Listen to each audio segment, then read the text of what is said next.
তো বিষয় আর কি হবে বলো, চলে আসলাম নতুন আবার বরাবরের মতোই। দেখতে পারতেছো ব্যালেন্সে মোটামুটি 4+ অ্যামাউন্ট আছে।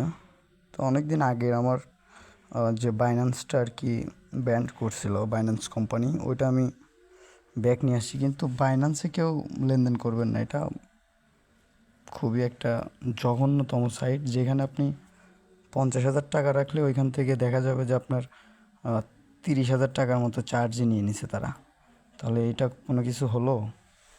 সো সবাই বি কেয়ারফুল, এগুলোর থেকে বিরত থাকুন। আর অবশ্যই গেমস কেউ খেলবেন না, এগুলো খুবই ইফেক্টেড। আজ প্রায় 5 বছর যাবৎ এই লাইনে আছি, কিন্তু এই যাবৎ কোনো প্রফিটের দেখা পেলাম না। জাস্ট এমনি আসে যায় এমনি চলতেছে। বাট এইভাবে তো চলে না, এভাবে আরও লাইফ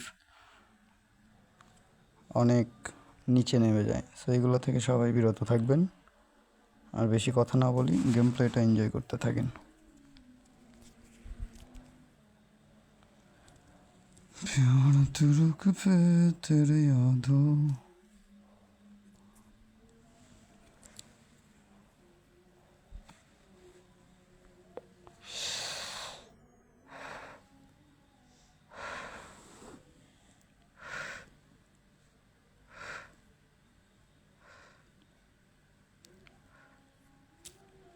অলরেডি কিন্তু আমাদের দেখা যাইতেছে যে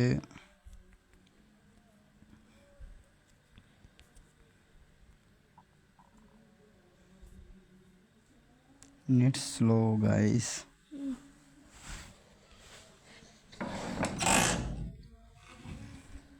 সো অলরেডি কিন্তু আমাদের ব্যালেন্স 5+ হয়ে গেছে। তো আজকে আমাদের টার্গেট থাকবে 10K। সো 10,000 হইলে আমরা খেলা স্টপ করে দিব। আর খেলার টাইম লিমিট হচ্ছে 9টা 10 পর্যন্ত। এর মধ্যে কিছু হইলে হবে, না হইলে নাই। ও মা, কি ভালোবাসা দেখাইলো! এখন আমাকে পোদ মারবে, আমি এটা ভালোভাবেই জানি। চলো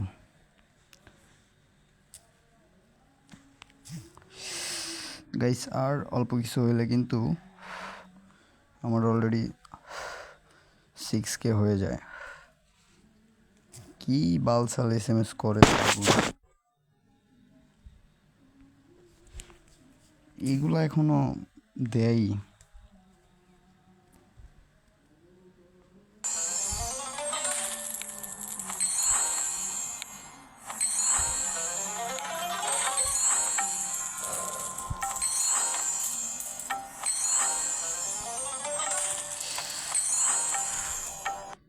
গাইস, আমাদের অলরেডি 6K হয়ে গেছে, আর মাত্র অল্প কিছু লাগে। অল্প কিছু বলতে আর কি, যা ডিপোজিট দিছি ওর মতোই আর কি। তো একসাথে কিন্তু এরকম কেউ রিস্ক নিতে যাবেন না, এগুলোতে অনেক রিস্ক থাকে।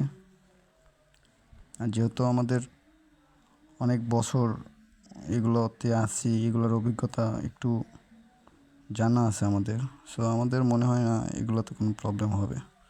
আপনারা সাবধান থাকবেন, দেখা যাক কী হয়।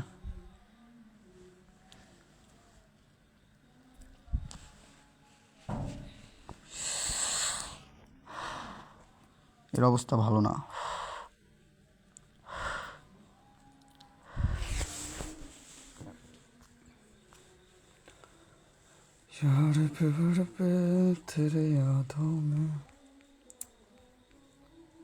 কালকে রাতটা বেস্ট ছিল। কালকে অনেক জার্নির পরে প্রায় 3 বছর আগে ব্যান্ড হওয়া অ্যাকাউন্ট ফেরত আনতে পারছি। এটা নিজের মধ্যে খুবই, সাউন্ডটা একদম বিরক্তিকর। মাইকটা কেটে দিই গাইস, তোমরা সাউন্ডই শোনো, আমার কথা শুনতে হবে না।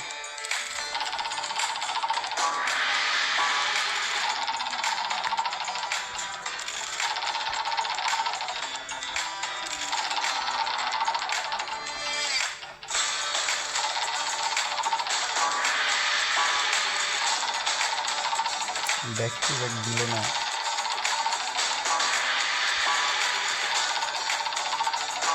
ও মাই গড।